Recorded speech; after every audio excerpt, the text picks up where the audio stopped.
ఈరోజు దేవుడు పరీక్షించుకోమంటున్నాడండి. మనము రక్షించబడినది ఇందుకు క్రీస్తుని అంగీకరించాము, ఇందుకు ఆయన రక్తం మన కొరకు చిందించబడింది, ఇందుకు ఆయన ప్రాణాన్ని మన కొరకు పెట్టాడు, ఇందుకు ఆ రాజాది రాజు అల్పుడుగా ఈ లోకంలోకి దిగి వచ్చి మనల్ని హెచ్చిస్తానికి, మనల్ని బలపరుస్తానికి. ఇందుకు ఫర్ వాట్? ఆ నిత్య నరక అగ్ని నుండి మనల్ని తప్పించి పరలోకంలో నిత్య జీవనంలో మనం చేరుస్తానికండి. నరకం ఎలాంటి వారికి? మత్తయి సువార్త 25వ అధ్యాయము 41 నుండి చదువుదామా? అప్పుడు ఆయన ఎడమ వైపున ఉండు వారిని చూచి, ఇందులో మీరు ఎవరైనా ఉన్నారా? జాగ్రత్తగా చూసుకోండి. ఎవరంట? ఎడం వైపు ఉన్న వారిని చూసి, శపింపబడిన వారులారా. అంటే దేవుడు వారిని శపిస్తా కూర్చున్నాడా? ఆయన వాక్యానికి విరోధంగా జీవించిన వారు, ఆయన చిత్తానికి విరోధంగా బ్రతికిన వారు, ఆయన మార్గానికి విరోధంగా పోయిన వారు, ఆయన మాటలకు విరోధంగా చేసి ఆయన ఆజ్ఞ అతిక్రమాన్ని చేసిన వారు, శపించబడిన వారులారా. నన్ను విడిచి ఎవరికి నిర్ణయించబడిన స్థలము? అపవాదికని వాని దూతలకును సిద్ధపరచబడిన నిత్యాగ్నిలోకి పోవుడి. వాటికి సిద్ధపరిచిన స్థలంలోకి మీరు పోండి. మీకు సిద్ధపరచబడిన స్థలం కాదు, వాటికి సిద్ధపరచబడిన స్థలంలో మిమ్మల్ని తరిమేస్తున్నాను, పోండి. నేను ఆకలి గొంటిని మీరు నాకు భోజనము పెట్టలేదు, తప్పికొంటిని మీరు నాకు దాహం ఇయ్యలేదు. ఆగండి, అసలు ఏ పెద్ద తప్పు చేశారు వీళ్ళు? ఈరోజు మనుషుడితో మాటలు అదే కదా. ఇందుకు నరకంలోకి వేస్తాడంట. ఆయన ఆకలితో ఉన్నాడంట, అన్నం పెట్టలేదంట. దాహంతో ఉన్నాడంట, దాహం తీర్చలేదంట, నీళ్ళు ఇవ్వలేదంట. వస్త్రాలు లేకుండా వస్త్రం, దానికి నరకంగా వేసేస్తావు దేవా నువ్వు. ఈరోజు మనుషులు చూడండి, ఎప్పుడు నీ స్వార్థమే కదా. నా బట్ట, నా తిండి, నా కూడు, నా నిద్ర, నా ఇల్లు, నా పిల్లలు, నాది నాది నాది. నరకానికి వెళ్తావు, జాగ్రత్త. నేను చెప్పేది కదా, వాక్యం చెబుతాను. నేను ఆకలి గొంటిని మీరు నాకు భోజనము పెట్టలేదు, తప్పికొంటిని మీరు నాకు దాహం ఇయ్యలేదు, పరదేశినయుంటిని మీరు నన్ను చేర్చుకొనలేదు, దిగంబరినయుంటిని మీరు నాకు బట్టలు ఇయ్యలేదు, రోగినై చెరసాలలో ఉంటిని మీరు నన్ను చూడరాలేదని చెప్పెను. అప్పుడు వారును, ప్రభువా, మేమెప్పుడు నీవు ఆకలిగొని యునుటైనను, తప్పికొని యునుటైనను, పరదేశివైనటైనను, దిగంబరివైనటైనను, రోగివైనటైనను, చెరసాల్లో ఉండటమైనను చూచి నీకు ఉపచారము చేయకపోతిమని ఆయనను అడిగేది. ఈరోజు ఇదే మాట మనం కూడా అడుగుతామేమో. ఎప్పుడు ప్రభు నువ్వు ఎప్పుడు నాకు ఆకలి వస్తుందని చెప్పు. నువ్వు ఎప్పుడైనా అడిగావా? నువ్వు ఎప్పుడైనా కనబడ్డావా? నువ్వు కనబడి చేయకపోతే చెప్పు. ఈ మాటలు ఉంటాయి. కానీ అక్కడ యేసు ప్రభు చెప్పే సమాధానం చూడండి. అందుకు ఆయన, మిక్కిలి అల్పులైన వీరిలో ఒకనికైనను, మిక్కిలి అల్పులైన వీరిలో ఒక్కలకైనా, 100 మందికి కాదు, 1000 మందికి కాదు, లోకానికి అంత కాదు, ఒక్కలకైనా నా ప్రేమను ఒక్కరికన్నా చూపించగలిగావా? నువ్వు నా మనిషివే, నా పక్కన ఉన్న వ్యక్తివే, నా రక్షణ పొందిన వ్యక్తివే, నేను చేసిన కార్యాలను అనుభవిస్తున్న వ్యక్తివే. నా దీవెనలు నీకు ఇచ్చాను కాబట్టి నేను ఎదురు చూస్తున్నాను. నీకు ఇవ్వకపోతే నేను అడగను. ఇచ్చాడు కాబట్టి ఆశపడుతున్నాడు. నీకేం లేనప్పుడు నేను ఇచ్చాను. మరి అవసరతలో ఉన్న వారికి నీకు ఇస్తాను ఏంటి బాధ? Why are you so jealous when I bless someone? People are so jealous. వారు చేయరు, ఎవరు చేసినా ఒప్పుకోరు. కొంతమంది చేస్తే పేరు ప్రఖ్యాతల కొరకే, స్వార్థం కొరకు కాదు, దేవుని నామం కొరకు చేయండి. ఇక్కడ చూడండి, మిక్కిలి అల్పులకి ఎవరికైనా ఒక్కరికన్నా మీరు చేసినట్లయితే, మీరు ఇలాగ చేయలేదు కనుక నాకు చేయలేదని మీతో నిశ్చయం. మీరు వారు చేసినట్లయితే నాకు చేసినట్టు, మీరు వారు చేయలేదు కాబట్టి నాకు చేయలేదు. దాని తర్వాత ఆయన పక్కన ఉన్న వారిని చూసి, చదవండి. అప్పుడు రాజు తన కుడి వైపున ఉన్న వారిని చూచి, ద రైట్ సైడ్. ఈ రోజు మీరు తెలుసుకోవాలి, are you on the left, are you on the right? చదవండి. నా తండ్రి చేత ఆశీర్వదింపబడిన వారలారా రండి, లోకము పుట్టినది మొదలుకొని మీ కొరకు సిద్ధపరచబడిన రాజ్యమును స్వతంత్రించుకొనుడి. నేను ఆకలి గొంటిని మీరు నాకు భోజనము పెట్టితిరి, తప్పికొంటిని నాకు దాహమిచ్చితిరి, పరదేశినయుంటిని నన్ను చేర్చుకొంటిరి, దిగంబరినయుంటిని నాకు బట్టలిచ్చితిరి, రోగినయుంటిని నన్ను చూడవచ్చితిరి, చెరసాల్లో ఉంటిని నా యొద్దకు వచ్చితిరని చెప్పెను. ప్రారంభంలోనే మీ కొరకు రాజ్యము సిద్ధపరచబడింది. దేవుడు ప్రతి ఒక్కరు సిద్ధపరచాడండి. మీ కొరకు రాజ్యము సిద్ధపరచబడింది. దాంట్లోకి రండి. ఎందుకంటే మీరు ప్రేమను చూపించారు.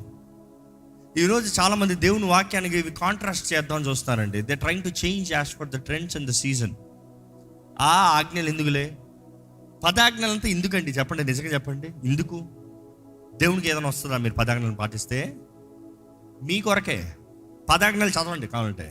మీరు దీర్ఘాయుష్మంతులు అవునట్లుగా, మీరు ఆశీర్వదించబడినట్లుగా, మీ కొట్టలో మీ సంపాదనలు మిగిలినట్లుగా, మీరు వర్ధిల్లేలాగా, మీ కొరకు నేను మీ తోడు ఉండటానికి, మీ కొరకు. అది కూడా 10 ఆజ్ఞలు. ఈరోజు ఉందా 10 ఆజ్ఞలు? వద్దనే సంతానం చాలా తయారయ్యారు. ఈరోజు కృప ఉందండి, కృప ఆజ్ఞకు మించింది, జాగ్రత్త. కృప ఆజ్ఞకు మించిందంటే ఆజ్ఞలు లేవని కాదు, ఆజ్ఞలు కూడా కృపలో కలిసి ఉన్నాయి, కానీ స్టాండర్డ్ పెరిగిపోయి. చెప్పమంటారు ఉదాహరణ, ఆజ్ఞలు వ్యభిచారం చేసిన వాళ్ళని రాళ్ళతో తీసుకొట్టి చంపాలి. కృప స్టాండర్డ్ కావాలా? ఒక స్త్రీని మోహంతో చూస్తూనే వ్యభిచారం చేసినట్టు. ఏది కష్టం, ఏది స్టాండర్డ్ ఎక్కువ? యేసుప్రభు అంటున్నాడు, మీలో తప్పు లేనివాడు మొదటి రాయి తీసుకొట్టాను రా. కృపను చూపిస్తున్నాను నేను, కృప కలిగిన దేవుణ్ణి. ఏంటి ఆజ్ఞల గురించి మాట్లాడుతున్నాను? నేను కృప కలిగిన దేవుణ్ణి. మీలో మోహపు చూపు చూడన్నాడు ఫస్ట్ దీని సంగతి ఏదో నేను బయట పెడతా. You think grace is giving you permission to sin? No no no no no no. It is giving time to get ready, to fix yourself, to correct yourself, come back to what you are suppose to do. That is grace. ఎలా పడతాలో బ్రతుకు కాదు. నేను చచ్చిపోయాను కాబట్టి నువ్వు ఎలా పడతాలో బ్రతుకు కాదు. దేవుడు మోసపోడు, జాగ్రత్త. మనుషుడు ఏం విత్తుతాడో అదే కోస్తాడంట. అందులో ఆయన ప్రేమని ఎరిగి, ఆయన కృపని పొందుకుని, ఆయన గురించి సత్యవాక్యాన్ని విని. మనం అనుకుంటామండి, ఒక్కసారి నా పాపాలు క్షమించబడ్డా కాబట్టి నేను ఎలా బ్రతికినా పర్వాలేదు. ఈరోజు నికోలాయితల బోధ ఎక్కడ చూసినా కనబడుతుంది. You are forgiven forever, so you can live however you want. ఓ, ఒకప్పుడు తాగేవాడువా, దేవుడు క్షమించాలి. నువ్వు ఆ యేసుని అంగీకరిస్తే చాలు. ఇప్పుడు నువ్వు పబ్లిక్ వెళ్ళి తాగి ఎట్లా జీవించినా పర్వాలేదు, దేవుడు నిన్ను క్షమిస్తాడు. నువ్వు వ్యభిచారం చేసుకో, పర్వాలేదు, దేవుడు నిన్ను క్షమిస్తాడు. అదే కదా కృప. చదివి చూడండి, ఎబ్రియులకు రాసిన పత్రిక 10వ అధ్యాయం 26 నుండి చదువుకుందాం. మనము సత్యమును గురించి అనుభవ జ్ఞానము పొందిన తర్వాత, మనము సత్యము గురించిన అనుభవ జ్ఞానము పొందిన తర్వాత బుద్ధిపూర్వకముగా పాపము చేసినట్లా. బుద్ధిపూర్వకంగా ఈరోజు పాపం చేస్తున్నా, మీరు బుద్ధిపూర్వకంగా చేస్తున్నారా? ఇది మనకి. యేసుని ఎరగని వారు కాదు, యేసుని ఎరిగిన వారు, రక్షించబడిన వారు, పాపాలు ఒప్పుకున్నవారు, బాప్తీసం తీసుకున్నవారు, ఆయన రక్తంలో నిబంధన చేసి ఆ రక్తాన్ని త్రాగుతున్న వారు. అందుకని అంటారు, ప్రభు వాళ్ళ అజాగ్రత్తగా తీసుకొస్తే శాపగ్రస్తులుగా మారుతారు అని చెప్పబడుతుంది బైబిల్లో. ఇక్కడ చూడండి, ఒక్కసారి ఆయన గురించి సత్యాన్ని ఎరిగి, ఆయన గురించి గ్రహింపు కలిగి, అన్ని తెలిసిన తర్వాత ఏంటంట? బుద్ధిపూర్వకంగా పాపము చేసిన ఎడల పాపములకు బలి ఇక ఉండదు. కానీ పాపానికి ఏముండదంట? బలి. ఎంత పాపినైనా యేసు క్షమిస్తాడండి. కాబట్టి ఆలయంలోకి వచ్చి దేవా సారీ అని చెప్పి బయటికి వెళ్ళి మరలా పాపం చేద్దాం, మరలా ఆలయానికి వస్తాం, సారీ చెప్తాం, మళ్ళీ ఈరోజు చాలామంది బ్రతుకులు ఇంతే. ఆదివారం వస్తాం, క్షమాపణ అడుగుతాం, లేకపోతే ఫాస్టింగ్ బ్రేక్ వస్తే క్షమాపణ అడుగుతాం, మరలా బయటికి వెళ్ళి చేసిన పాపాలే చేస్తాం. ఎన్ని పాపాలు ఇంకా చేయనని చెప్పి మరలా చేస్తున్నారు, పరీక్షించుకోండి. ఎన్ని పాపాలు ఎరిగి చేస్తున్నారు. జాగ్రత్త. బాధతో వేదంతో దేవుడు చెప్తున్నాడండి. ఈరోజు నేను బాధతో చెప్తున్నాను, తెలిసి అశ్లీలమైన దృశ్యాలు చూస్తాం, అశ్లీలమైన కార్యాలు జరిగిస్తాం, అశ్లీలమైన చోట్లకి వెళ్తాం, అశ్లీలమైన సంబంధాలు కలిగి ఉంటాం. తగునా? ఎరిగి బుద్ధి తెచ్చుకున్న తర్వాత, అన్ని తెలుసుకున్న తర్వాత మళ్ళీ చేసిన వాడికి ఇంకా న్యాయపు తీర్పునకు భయముతో ఎదురు చూచుటయు, విరోధులను దహింపబోవు తీక్ష్ణమైన అగ్నియు నీకు ఉండును. ఇంకంటే న్యాయ తీర్పు ఉంది, అగ్ని ఉంది, జాగ్రత్త. ఇంకా దాని కింద చదవండి. ఎవడైనా మోషే ధర్మశాస్త్రం నిరాకరించిన ఎడల 2-3 సాక్షుల మాట మీద కనికరింపకుండా వాని చంపుదురు. నువ్వు కృప ఆజ్ఞల గురించి మాట్లాడుతున్నావు. నువ్వు ఆజ్ఞ అయితే నేను రాళ్ళతో తీసి చంపేంత వరకు నీ పని అయిపోయింది, నీ శిక్ష వచ్చేసింది. కానీ నువ్వు కృప కలిగిన దేవుణ్ణి నువ్వు దూషిస్తున్నావా? కృప కలిగిన దేవుణ్ణి అవమానపరుస్తున్నావా? కృప కలిగిన దేవుణ్ణి, కృప చూపించిన దేవుడికి ద్రోహం చేస్తున్నావా? అయితే నీకేమవుతుందంటే చదవండి. ఇట్లుండగా దేవుని కుమారుని పాదములతో త్రొక్కి. ఏంటంట ఎలాంటి వారు అంటే ఆయన్ని ఎరిగి ఆయన అవమానపరిచేవారు, తెలిసి పాపం చేసేవారు. దేవుని కుమారుణ్ణి పాదములతో త్రొక్కి. ఎంతమంది అండి యేసుప్రభుని పాదాలతో తొక్కేవారు ఇక్కడ ఉన్నామో? ఏం బాధగలేదా? నువ్వంటే నేను ఏం చేశా ప్రభు, నువ్వంటే నాకు ప్రేమ ప్రభు, కానీ ఈ పాపం నేను మరలా నీ నిబంధనలోకి వచ్చిన తర్వాత చేస్తున్నాను ప్రభు. యేసు ప్రభుని అంట పాదాల కిందకి వేసి తొక్కేవారంట. ఊరుకుంటాడా దేవుడు? యేసు ప్రభువుని పాదాల కిందకి వేసి తొక్కేవారు. ఇంకా తాను పరిశుద్ధపరచబడుటకు సాధారణమైన నిబంధన రక్తమును, తాను పరిశుద్ధపరచబడటానికి ఉన్న ఒకే నిబంధన రక్తము, నువ్వు రక్షించబడటానికి పరలోక రాజ్య వారసులు నువ్వుతానికి, దాన్ని సామాన్యంగా ఎంచుతున్నారంట, అలవాటుగా ఎంచుతున్నారంట, చులకనంగా ఎంచుతున్నారంట. ఎందుకనే నిబంధన? ఈరోజు లేకపోతే ఏంటిలే, తర్వాత వచ్చే వాళ్ళు తీసుకోదాంలే ప్రభు వల్ల. You're counting it a common thing. Be very careful. దేవుడు రోషం కలిగిన దేవుడు. అక్కడ కృపకు మూలమగు ఆత్మను తిరస్కరించిన వాడు, కృపకు మూలమైన ఆత్మ, పరిశుద్ధాత్మ ప్రేరేపణ లోబడకుండా తునీకరించేవాడు ఎంత ఎక్కువైన దండనకు పాత్రుడుగా ఎంచబడునని ఎంత ఎక్కువైన దండన లెవెల్ ఉన్నాయంట. ఎక్కువైన దండనలో ఎవరికంటే ఫస్ట్ ఎక్కువ చూస్తే బోధించేవారు మా లాంటి వారు, అది చాలా భయం నాకు. 2 శిక్ష అంట. దాని తర్వాత ఆయన రక్తంలో ముద్రించబడి విశ్వాసులు భక్తులను పిలుచుకుంటున్నవాడు చూడండి, వాళ్ళకి ఇవన్నీ తర్వాత అసలు పాపులు దేవుని వాక్యాన్ని వినని వారికి, దేవుడు ఎవరో తెలియని వారికి చాలా ఈజీ వాళ్ళ శిక్ష అంట. చాలా ఈజీ, ఎందుకంటే వారు ఎప్పుడు వినలే కదా, అనుభవించలే కదా, రుచి చూడలే కదా. They have not experienced it. Today you have experienced it all and you're saying I don't care, I don't go to hell, I go to heaven. How do you dare it? కొరింథీయులకు రాసిన మొదటి పత్రిక 6వ అధ్యాయం 9-10 వచనాలు చదువుదామా. అన్యాయస్తులు దేవుని రాజ్యమునకు వారసులు కానేరని మీకు తెలియదా? అన్యాయస్తులు దేవుని రాజ్యముకి వారసులు కానేరని. ఒకసారి మనం పరీక్షించుకోవాలి, మన జీవితంలో ఏమైనా అన్యాయం ఉందా? ఎవరికైనా అన్యాయం చేసామా? అన్యాయంగా బ్రతుకుతున్నామా? అన్యాయం ఉంటే పరలోకానికి వెళ్ళమంట, నిశ్చయంగా నరకమే. మోసపోకుడి జారులైనను. ఈ మాట ఖండించాల్సిందే. జారులు పరలోకానికి వెళ్ళరంటండి, తెలుసా? అసలు జారులు అంటేనే చాలా మందికి తెలియదు. జారిపోతున్న వారా? ఫోర్నికేటర్స్. Who are fornicators? ఇక్కడ ఎంతో మంది యవనస్తులు ఉన్నారు కాబట్టి కఠినంగా చెప్పాలి ఈ మాటని. వివాహం అవ్వకపోయినా పర్వాలేదు, హైదరాబాద్లో you can take a stay in apartment together. కలిసి బ్రతకొచ్చు, కలిసి నివసించవచ్చు, అన్ని వర్కౌట్ అవుతే పెళ్లి చేసుకోవచ్చు, లేకపోతే లేదు. కానీ నా బైబిల్ చెప్తుంది, నేను చెప్తాం కాదు, నేను రాస్తాం కాదు, పరిశుద్ధ గ్రంథమైన బైబిల్ చెప్తుంది. ఏమని తెలుసా? వివాహము ముందు సంబంధాలు ఉండకూడదు.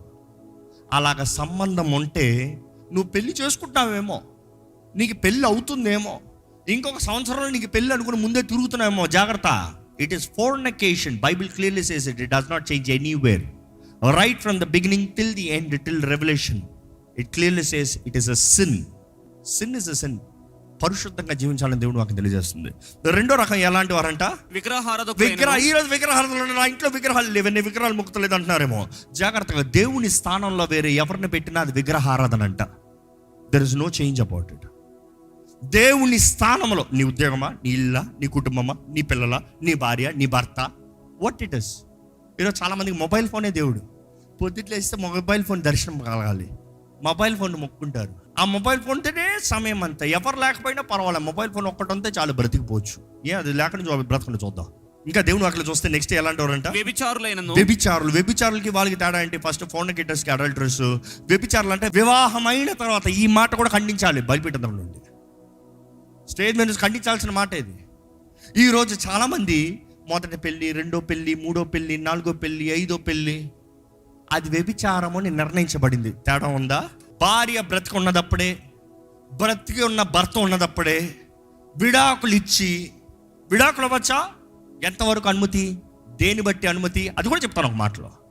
కానీ బ్రతికి ఉన్నదప్పుడే విడవబడిన దాన్ని వివాహము చేసుకున్నవాడు ఎవరంట? వ్యభిచారం చేస్తున్నవాడంట. భర్త బ్రతికున్నదప్పుడే భర్తను విరిచి ఇంకొక వ్యక్తితో వివాహం చేసుకుంటాం, వ్యభిచారం అంట. Just because government gives you a license to marry doesn't mean Bible gives you a license to marry. I will condemn, I'll speak on the side of the Bible. I'll speak the truth. I cannot go as for the traditions and the culture. What does the word says? భర్త బ్రతికున్నదప్పుడే మరొక వ్యక్తితో వివాహం చేసుకుంటాం, వ్యభిచారం. No two ways about it. అసలు విడాకులు అవ్వచ్చు, ఏంటి లిమిట్? వ్యభిచారమందు, దట్ ఈస్ ఓన్లీ రీజన్. గొడవలు పెట్టుకున్న దానికి విడాకులు కాదంట. ఈ ఆలయంలో ఎవరన్నా ఒకళ్ళు ఇద్దరు ఎప్పుడన్నా కనబడతారు, మొహం మీద చెప్తాను, గొడవలు పెట్టుకుంటే విడాకులు తీసుకోకూడదు. బుద్ధి కలిగి ఉండాలి. మా బుద్ధి కలిగిన వారి ఇల్లు కట్టుకుంటుందంట. బుద్ధిని అడుగు, దేవుని జ్ఞానం అడుగు, ఓర్చుకో, సహించుకో. మరలా వివాహం చేసుకుంటే అనుమతి లేదు నీకు. అంత వివాహం చేసుకుని నిర్ణయించుకుంటే అంతే. ఒంటరిగా ఉంటాను, విడాకులు అంటే ఒంటరిగానే ఉండు. ఉండగలుగుతావా? అబ్బో లేదు, మా బిడ్డకి ఇంకా మంచి అమ్మాయితో పెళ్లి చేస్తాను. శాపాన్ని తెచ్చి అగ్నిని మేదేస్తున్నారు తల్లిదండ్రులు. జాగ్రత్త, మీ బిడ్డల జీవితానికి మేలు చేయట్లే. సంతోషం సుఖం కాదండి, నరకానికి తీసుకెళ్తారు. జాగ్రత్త. దేవుని వాక్యం ఒప్పుకుంటలేదు. No change about it. వ్యభిచారమందు పట్టబడితే ఆ విషయం మందు మాత్రమే, ఓన్లీ అబౌట్ అడల్టరీ, దాన్ని బట్టి మాత్రం డివోర్స్ అవ్వచ్చు. డివోర్స్ ఇచ్చిన తర్వాత మరలా పెళ్లి చేసుకుంటాను లేదు. This is the word of God. ఎక్కడన్నా మార్పు ఉందో బైబిల్లో? ఎక్కడన్నా దేవుడు అనుమతించాడు బైబిల్లో? No, it doesn't. The culture of Bible says that no, not at all. Then how can you do it? You cannot do it. Simple. అలాంటి వారు పరలోక రాజ్యానికి వెళ్ళరు అనేది ఇక్కడ దేవుని వాక్యం స్పష్టంగా తెలియజేయబడుతుంది. అలాగ నువ్వు పెళ్లి చూసుకుంటా అంటే నీ స్వార్థం, నీ ఇష్టము, నీ అహము, నీ గర్వం, నీ pleasure, you will go to hell. Simple. Bottom line, let me tell it straight forward on the face.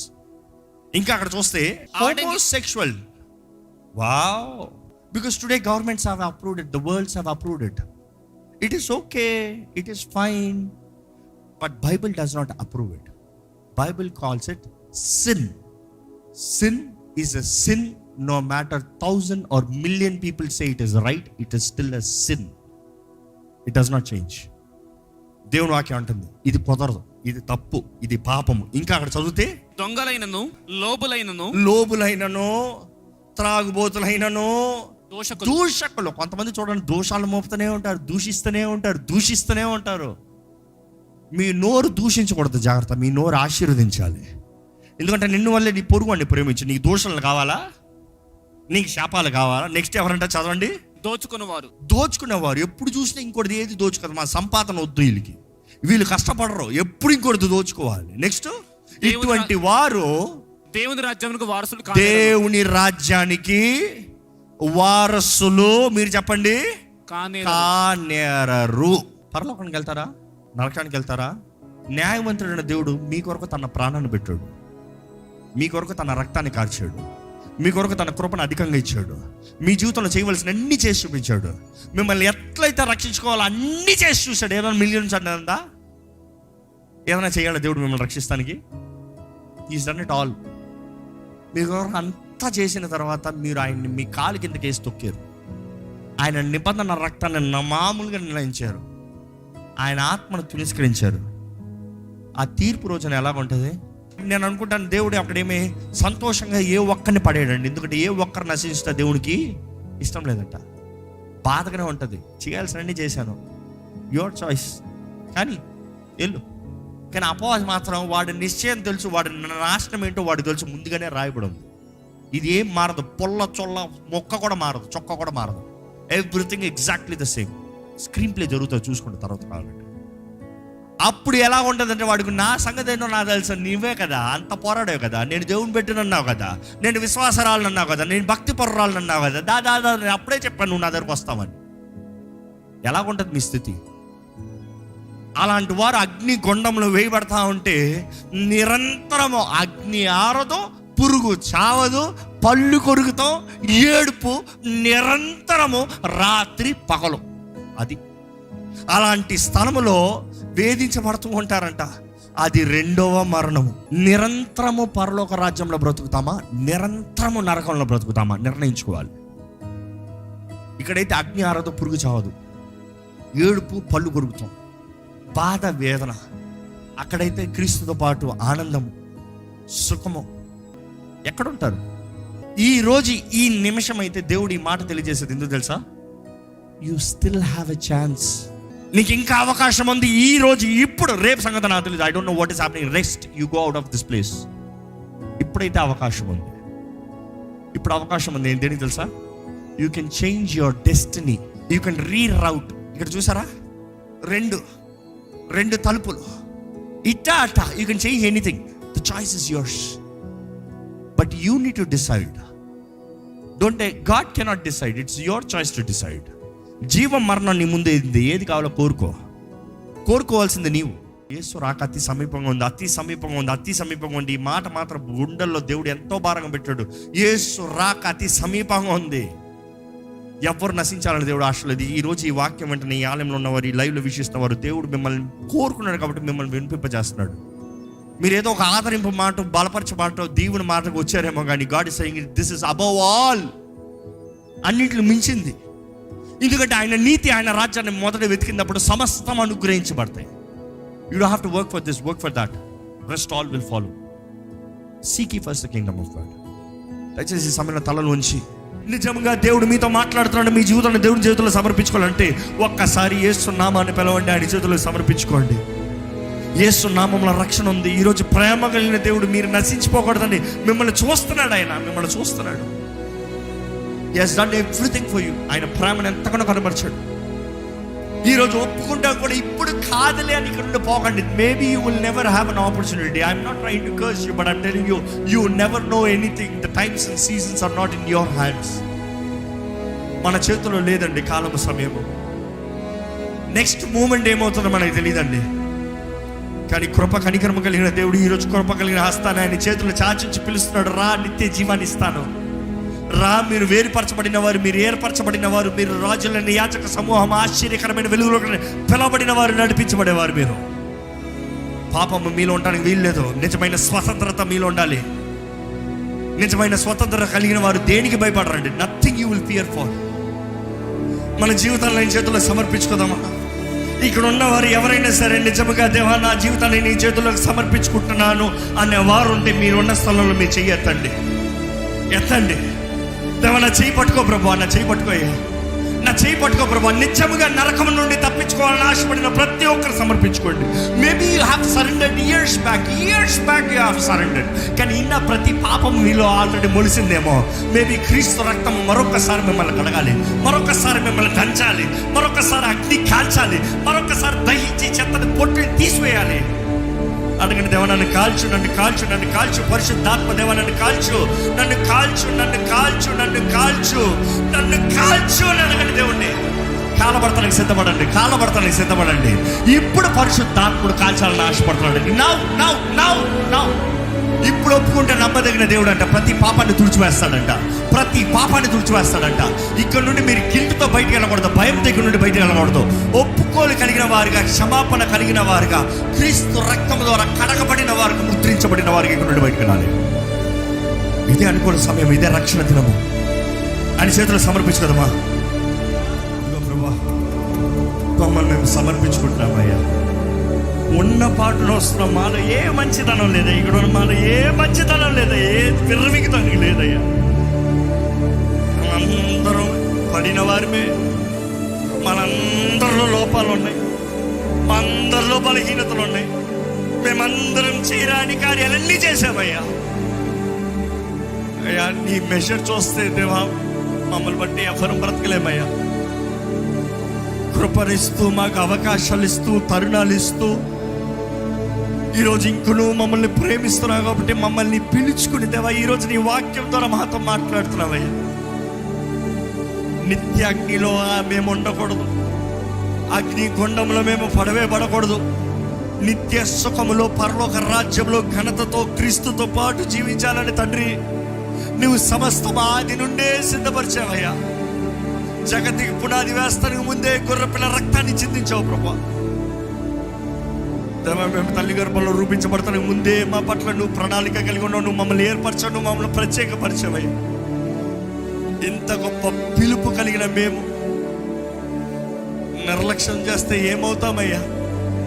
ఇంత గొప్ప రక్షణ మాకు ఇచ్చిన తర్వాత తుణీకరిస్తే అయ్యో కదయ్యా. ఇక్కడ మా హృదయాలు ఎవరిది బండ పారిపోవద్దయ్యా. నీ వాక్యం సుత్తె వంటిదయ్యా. ప్రతి బండగా మారిన గుండె నజరైన యేసు నామములో ఇప్పుడే బద్దలవుడుగా కానీ ప్రకటిస్తున్నాము. Break every hearted soul Lord. ఇప్పటికే ఎంతో మంది నువ్వు తెలియజేస్తున్నావయ్యా, వారి గుండె బండ అయిపోయింది. విని విని విని విని విని నాకు తెలుసులే they have given up lord, thinking they can never do it right. Yes Lord, we cannot do it right without your spirit Lord. ఆత్మకి సమర్పించుకుంటేనే, ఆత్మకి లోబడితే మాత్రమే పాపాన్ని ఎదిరిస్తాము కదా ప్రభా. ఇక్కడ ఉన్న ప్రతి ఒక్కరితో నువ్వు మాట్లాడుతున్నావు అయ్యా. ఏ ఒక్కరు చెవులు అయ్యా మందపరచబడద్దు, మూయవేయబడనవద్దు. ఏ అపవాది ఎవరి చెవులు మూయనవద్దయ్యా. ఎటువంటి చెవులు మూయబడినా సరే, ఎటువంటి హృదయానికి అంధకారం కలుగుతున్నా సరే, దేవుని సన్నిధిలో ఉన్న వీరు, దైవ జనము, దైవ ప్రజలను పిలబడుతున్న వీరు, ఇక్కడ ఉన్న ప్రతి ఒక్కరికి, ఏ అపవాదికి ఇక్కడ ఎవరిపైన అధికారం లేదని యేసు నామములో ఆజ్ఞాపిస్తున్నాము. యేసు నామములో ఇక్కడ ఉన్న ఎవరికి అధికారం లేదు అపవాదికి. ఇక్కడ ప్రతి ఒక్కరికి నజరేయుడైన యేసు నామములో విడుదల కలుగునుగాక. బంధకాలు తెప్పబడాలి యేసు నామములో. నజరేయుడైన యేసు నామం, యేసు నామములో విడుదల. యేసు నామములో జయము. ఎటువంటి తలంపుల్లో బంధకాలమనే, ఎటువంటి దేహంలో బంధకాలమనే, ఎటువంటి పాప ఇచ్చలు, శరీర ఇచ్చలు, కామ సంబంధమైన కార్యాలు, తలంపులు, క్రియలమనే ఇప్పుడే యేసు రక్తము మమ్మల్ని కడగాలని వేడుకుంటున్నాము తండ్రి. ఇక్కడున్న మమ్మల్ని అందరినీ తల నుండి అరిపాద వరకు యేసు రక్తంతో కడుగు ప్రభువా. కడుగయ్యా, అడుగుతున్న ప్రతి ఒక్కరిని కడుగయ్యా, నన్ను కడుగయ్యా. నీ అగ్నితో మమ్మల్ని కాల్చు ప్రభువా. నీ ఆత్మతో మమ్మల్ని నింపు, మమ్మల్ని మొత్తు. పరిశుద్ధాత్మదేవా, మేము నీ సొత్తయ్యా, నీ ఆలయమయ్యా. నీ ఆలయంలో నువ్వు నివసించయ్యా. అపవిత్రత ఉండడానికి వీల్లేదు ప్రభువా. పాప బంధకాలు ఉండడానికి వీల్లేదు ప్రభువా. కామ సంబంధమైన కార్యాలు, తలంపులు, క్రియలు, మాటలు మాలో ఉండడానికి వీల్లేదు ప్రభువా. భూత మాటలు, అనవసరమైన మాటలు, వ్యర్థమైన మాటలు, శాపపు మాటలు, గర్వపు మాటలు మాలో ఉండడానికి వీల్లేదు. ఈ నోళ్ళు ఉండడం వీళ్ళది అవసరమైతే నరికిపడే ప్రభువా. పరలోక రాజ్యంలో ఉండాలయ్యా. ఆ నరక బుద్ధయ్య అజ్ఞాన్ని పురుగు చావని చావట మాకొద్దు ప్రభువా. అది మా కొరకు నిర్ణయించబడిన స్థలము కదా. అది అపోవాది కూడా అనుచరులకు నిర్ణయించబడిన స్థలం. ఆ క్రూరమైన స్థలంలో మాకు నివాస స్థలం ఉండను వద్దయ్యా. మా కొరకు నువ్వు ఘనంగా చేసేవయ్యా పరలోకాన్ని. మేము నీతో పాటు ఘనంగా జీవించాలని ఆశపడుతున్నావు ప్రభు. మా దేహంలో జరిగించే ప్రతి దానికి లెక్క చెప్పాలి కదయ్యా ప్రభా. మాకు శక్తి తెచ్చే, ఎన్ని శోధనలు వచ్చిన పోరాడే శక్తిని దయచి, ప్రతి ఇంట్లో జయించే జీవితాన్ని దయచి. ఎటువంటి వ్యాధి అయినా దేవా, ఈ లోకంలో ఉన్నంత వరకు మాకు ఏ బాధ లేదు ప్రభా. ఎందుకంటే నిరంతరం ఇటర్నల్ లైఫ్ అయ్యా. నమ్మిన ప్రతి ఒక్కరికి తండ్రి నువ్వు వాగ్దానం చేసావు నిత్య జీవం. నీ ప్రియ కుమారుని నమ్మిన ప్రతి ఒక్కరికి నిత్య జీవము మేము నమ్ముతున్నామయ్యా. నిత్య జీవ వారసులుగా మమ్మల్ని చేయండి. ఈరోజు నీ చేతులకు సమర్పించుకున్న ప్రతి ఒక్కరిని బలపరచు ప్రభా. మా జీవితంతో, మా దేహంతో, మా తలంపులతో నీ లెక్కప్ప చెప్పాలనే జాగ్రత్తతో, భయముతో, భక్తితో నీ కొరకు జీవించే కృపను దయచేయమని, విత్తన వాక్యాన్ని ముద్రించి ఫలింపు చేయమని, నీ బిడ్డలకు కావాల్సిన ప్రతి విధమైన ఆశీర్వాదములు వారికి అనుగ్రహించి, నీ నీతి, నీ రాజ్యం వెంబడించేటప్పుడు సమస్తం అనుగ్రహించబడతాను. మా జీవితంలో రుజువు చూడగలుగుతాను. సాయం చేయమని నజరేయుడైన యేసు నామములో అడిగి విడుచున్నాం తండ్రి. ఆమేన్.